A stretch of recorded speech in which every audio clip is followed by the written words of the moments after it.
মন্দিরের ভিতরে কেউ নেই, বাইরে থেকে তালা দেওয়া, কিন্তু ভেতর থেকে লাল আলো আসছে।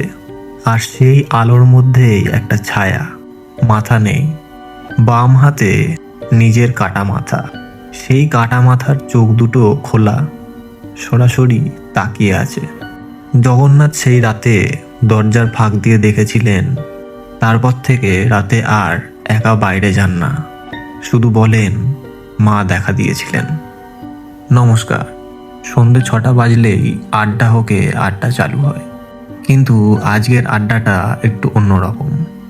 আজ কোনো হালকা গল্প নেই, আজ কোনো সহজ রহস্য নেই। আজ যে গল্পটা বলবো সেটা শুনতে শুনতে তোমরা হয়তো হেডফোন খুলে দিতে চাইবে, কারণ এই গল্পটা শেষ না হওয়া পর্যন্ত ছেড়ে গেলে রাতে ঘুমাতে পারবে না। আজকের গল্পটা ছিন্নমস্তা মায়ের, তন্ত্রের সবথেকে বড় রহস্যময়, সবথেকে ভয়ঙ্কর, সবথেকে জাগ্রত দেবীর, যার মন্দিরে রাতে একা যাওয়ার সাহস কেউ করে না, কিন্তু জগন্নাথ করেছিলেন। তো চলো গল্পটা শুরু করা যাক। আড্ডা হোকে তোমাদের স্বাগত। আজকের চিঠিটা এসেছে বীরভূম জেলার রামপুরহাট থেকে। যিনি লিখেছেন তার নাম জগন্নাথ হাজরা। সারা জীবন এই অঞ্চলেই থেকেছেন। আড্ডা হোকের ফেসবুক পেজে ইনবক্স করে লিখেছেন, দাদা, আমি ছিন্নমস্তা মায়ের দরবারে যা দেখেছি সেটা বলার সাহস আমার কোনোদিনও হয়নি, কিন্তু আজ বলছি, কারণ মা যদি রাগ করেন সেটাও মায়ের ইচ্ছা। মায়ের রাগের কথা ভেবে ভয় নয়, ভক্তিতেই বলছি। এটুকু পড়ে বুঝলাম এই মানুষ সত্যিই কিছু দেখেছেন। তো আজকের গল্পের নাম ছিন্নমস্তার দরবার। তো চলো শুরু করা যাক। শুরুতে একটু বলে নিই ছিন্নমস্তা কে। হিন্দু তন্ত্রে 10 মহাবিদ্যার একজন, 10 জন মহাশক্তির মধ্যে তিনি ষষ্ঠ। ছিন্নমস্তার রূপ অত্যন্ত ভয়ঙ্কর। নিজের হাতে নিজের মাথা কেটে নিয়েছেন। সেই কাটা মাথা বাম হাতে ধরা, ডান হাতে খড়গ। গলার কাটা জায়গা থেকে 3টি রক্তের ধারা বেরিয়ে আসছে। একটি নিজের কাটা মুখে পড়ে যাচ্ছে, বাকি দুটো সঙ্গিনীদের মুখে। কি শুনতে ভয়ঙ্কর লাগছে, কিন্তু এই রূপের পিছনে একটা গভীর দর্শন আছে। ছিন্নমস্তা আত্মত্যাগের প্রতীক। নিজের মাথা কেটে নিজের সন্তানদের রক্তপান করাচ্ছেন। এই ছবি মাতৃত্বের চরম রূপ। তন্ত্রশাস্ত্রে বলা আছে ছিন্নমস্তা অত্যন্ত জাগ্রত। তার মন্দিরে রাতে গেলে যা দেখা যায় সেটা সবার সহ্য হয় না। বাংলায় ছিন্নমস্তার কয়েকটি বিখ্যাত মন্দির আছে। তার মধ্যে বীরভূমের রামপুরহাটের কাছে একটি প্রাচীন মন্দির। এই মন্দিরকে ঘিরে অনেক কথা আছে, আর এখানে রাতে একা যাওয়া নিষেধ। অমাবস্যার রাতে মন্দিরের আশেপাশেও থাকাও নিষেধ। এগুলো সব গ্রামের মানুষ মানে, কিন্তু জগন্নাথ এসব মানেননি। জগন্নাথ হাজরা রামপুরহাটের কাছে একটা ছোট্ট গ্রামের মানুষ। কৃষিকাজ করেন। সংসার বলতে স্ত্রী সুমিত্রা আর 2 ছেলে। জগন্নাথ ছিন্নমস্তার ভক্ত। ছোটবেলা থেকেই মায়ের মন্দিরে যান, প্রতি অমাবস্যায় পুজো দেন, আর মাকে ভালোবাসেন, কিন্তু ভয়ও পান। সে বছর জগন্নাথের সংসারে বিপদ নেমে এলো। বড় ছেলে অসুস্থ, জ্বর ছাড়ছে না। ডাক্তার বলছেন কিছু বুঝতে পারছেন না, কলকাতায় নিয়ে যেতে হবে, কিন্তু টাকা তো নেই। সেই জন্য জগন্নাথ তখন দিশেহারা হয়ে পড়েছিলেন। সেই রাতে তিনি সিদ্ধান্ত নিলেন মায়ের কাছে যাবেন, সাহায্য চাইবেন। রাত তখন 11টা। সুমিত্রা বললেন, এত রাতে কোথায় যাবে? জগন্নাথ বললেন, মায়ের মন্দিরে যাচ্ছি। সুমিত্রা চমকে উঠলেন, বললেন, এত রাতে একা ওই মন্দিরে? জগন্নাথ বললেন, আমার মা আমাকে কিছু করবে না। যাই হোক, সুমিত্রা আর কোনো কথা বললেন না, শুধু বললেন, সাবধানে যেও। জগন্নাথ বেরিয়ে পড়লেন। মন্দিরে পৌঁছাতে পৌঁছাতে রাত 12টা বেজে গেল। চারিদিকে ঘন অন্ধকার, চাঁদ নেই, অমাবস্যার রাত। মন্দিরের সামনে এসে জগন্নাথ থামলেন। মন্দিরে লক করা, রাতে পুরোহিত থাকেন না। জগন্নাথ মন্দিরের সামনে বসলেন, হাত জোড় করলেন, মনে মনে বললেন, মা, আমার ছেলে খুব অসুস্থ, তুমি ছাড়া আর কে আছে বলো? অনেকক্ষণ বসে রইলেন। প্রার্থনা করলেন। দেখতে দেখতে রাত 1টা বাজলো। হঠাৎ মন্দিরের ভিতর থেকে একটা আলো, লাল আলো। জগন্নাথ চোখ খুললেন। মন্দিরের বন্ধ দরজার ফাঁক দিয়ে লাল আলো বেরিয়ে আসছে, কিন্তু ভিতরে তো কেউ নেই, দরজাও লক করা। জগন্নাথ উঠে দাঁড়ালেন, দরজার কাছে গেলেন, দরজার ফাঁক দিয়ে উকি দিলেন, আর তারপর জগন্নাথ সরাসরি পিছিয়ে গেলেন। তার পাও জড়িয়ে গেল। পড়ে যেতে যেতে নিজেকে কোনো মতে সামলালেন। বুক তো তখন তার ধড়ফড় করছে, কারণ ভেতরে যা দেখলেন সেটা কোনো মানুষ না। এখানে একটু থামছি। জগন্নাথদার চিঠিতে এই অংশে এসে তিনি লিখেছেন, দাদা ভাই, আমি সেই মুহূর্তে কি দেখেছিলাম সেটা লিখতে গিয়ে আমার হাত কাঁপছে। একজন 55 বছরের মানুষ সারা জীবন মন্দিরে গেছেন, মায়ের ভক্ত, তবুও তার হাত কাঁপছে। ছিন্নমস্তার রূপ আমরা মূর্তিতে দেখেছি, ছবিতে দেখেছি, কিন্তু সেই রূপ যদি সত্যিই সামনে দেখা যায় তখন কি হয়? জগন্নাথদা কিন্তু দেখেছিলেন। তো চলো শোনা যাক বাকিটা। জগন্নাথ দাঁড়িয়ে রইলেন, বুক কাঁপছে, কিন্তু পা সরছে না।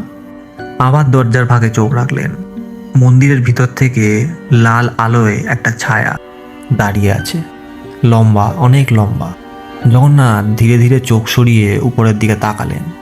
দেখলেন ছায়াটার কোনো মাথা নেই, গলার উপরে শুধু অন্ধকার, আর বাম হাতে একটা কাটা মাথা, চুলের মুঠি ধরা। জগন্নাথ সেই মাথার দিকে তাকালেন। মাথাটা, চোখ দুটো খোলা, সরাসরি জগন্নাথের চোখের দিকে তাকিয়ে।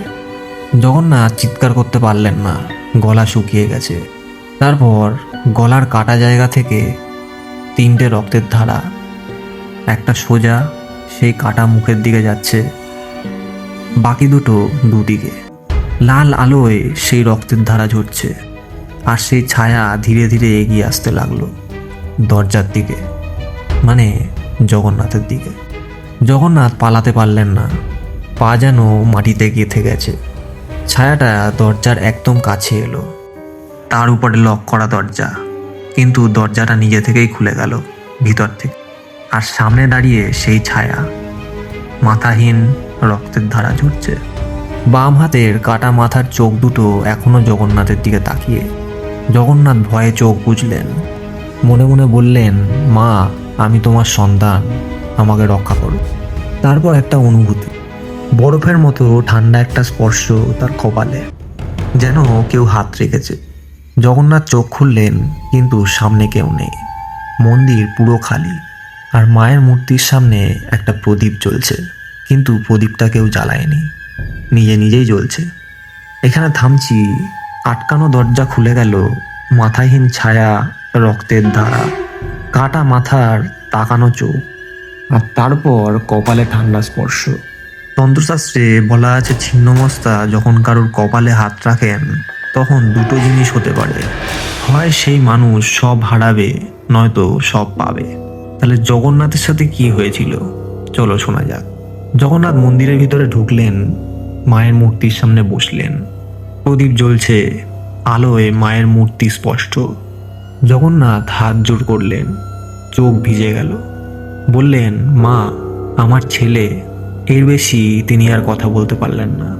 তারপর একটা অদ্ভুত জিনিস হলো, মায়ের মূর্তির ঠোঁট নড়ল না, কিন্তু কানের কাছে একটা গলার স্বর ভেসে এলো, গভীর, শান্ত ও মাতৃস্নেহে ভরা।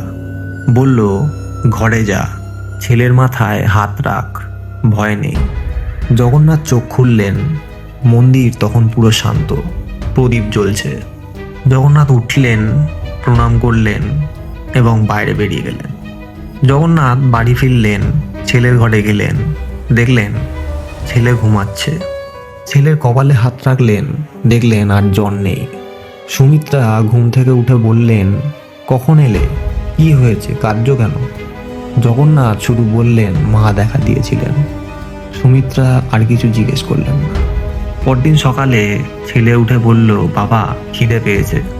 জগন্নাথের চোখে জল এলো। সেদিন সকালে মন্দিরে গেলেন, পুরোহিত মশাই এসেছেন। জগন্নাথ কাছে গেলেন, বললেন, ঠাকুরমশাই, কাল রাতে মন্দিরে কেউ ছিলেন? পুরোহিত অবাক হয়ে বললেন, না, রাতে তো মন্দির বন্ধ থাকে। জগন্নাথ বললেন, ভেতরে প্রদীপ জ্বলছিল। পুরোহিত মন্দিরের দিকে তাকালেন, তারপর ধীরে ধীরে বললেন, অমাবস্যার রাতে মা নিজে প্রদীপ জ্বালান, এটা আগেও হয়েছে। জগন্নাথ চুপ করে রইল। পুরোহিত জিজ্ঞেস করলেন, তুমি কি রাতে এসেছিলে? জগন্নাথ মাথা নাড়লেন। পুরোহিত গম্ভীর হয়ে বললেন, মা যখন ডাকেন তখনই দেখা দেন, আর যখন দেখা দেন তখন ভক্তের মঙ্গল হয়। জগন্নাথ প্রণাম করলেন। তারপর থেকে প্রতি অমাবস্যায় জগন্নাথ মন্দিরে যান, কিন্তু রাতে না, দিনের বেলায়। রাতে আর যাননি, একদিনও না। গল্পের একদম শেষে জগন্নাথ লিখেছেন, দাদা ভাই, একটা কথা বলতে ভুলে গিয়েছিলাম। সেই রাতে মন্দির থেকে বেরিয়ে আসার সময় একবার পেছন ঘুরে তাকিয়েছিলাম। মন্দিরের দরজার ফাঁক দিয়ে তখনও লাল আলো আসছে, আর সেই আলোর মধ্যে সেই ছায়া দাঁড়িয়ে আছে আমার দিকে তাকিয়ে। বাম হাতের কাটা মাথার চোখ দুটো আমার দিকে। আমি আর পেছন ফিরিনি। দাদা ভাই, আমি জানি না সেটা ভয়ের ছিল কি না, কিন্তু মন বলছিল মা দেখছেন, আমি ঠিক মতো পৌঁছাচ্ছি কিনা। তো আজকের গল্পটা জগন্নাথ হাজরা রামপুরহাট থেকে আমাদের আড্ডা হোকের ফেসবুকের ইনবক্সে পাঠিয়েছেন। জগন্নাথ দাদা ভাই, আপনাকে অনেক অনেক ধন্যবাদ এরকম একটা ঘটনা আমাদের সাথে শেয়ার করার জন্য। রাতের অন্ধকারে একা মন্দিরে যাওয়া কিন্তু একদম সহজ কাজ নয়, কিন্তু ছেলের জন্য মায়ের কাছে গিয়েছিলেন, এই ভালোবাসাকে আমার অনেক অনেক শ্রদ্ধা। আর ছিন্নমস্তা মা, যিনি ভয়ঙ্কর রূপে থেকেও ভক্তের কপালে হাত রাখেন, তাকে আমার ভক্তি ভরে প্রণাম। জয় মা ছিন্নমস্তা। তোমরা যারা যারা আজ রাতে শুনলে, তোমাদের প্রত্যেককে অনেক অনেক ভালোবাসা। তোমাদের কাছেও যদি এরকম কোনো সত্যিকারের ঘটনা থাকে, তো এখনই আমাদের আড্ডা হোকের ফেসবুক বা ইনস্টাগ্রামে ইনবক্সে পাঠিয়ে দাও। মনে রেখো, তোমার গল্পই কিন্তু পরের এপিসোড হতে পারে। যাওয়ার আগে একটা কথা, আজকের গল্পটা তোমার বুকে যদি একটুও ভয় দিয়ে থাকে, তাহলে ঘুমাতে যাওয়ার আগে একটা কাজ করো, হাত জোর করো আর বলো, জয় মা ছিন্নমস্তা। মা ভয়ঙ্কর, কিন্তু মা রক্ষাকর্ত্রীও। আর আজ রাতে যদি ঘরের আলো হঠাৎ করে কেঁপে ওঠে, তাহলে কিন্তু দরজার দিকে তাকিও না, চোখ বুজে শুধু মায়ের নাম নিও। জয় মা ছিন্নমস্তা। তো সাবধানে থেকো, সুস্থ থেকো। শুভরাত্রি।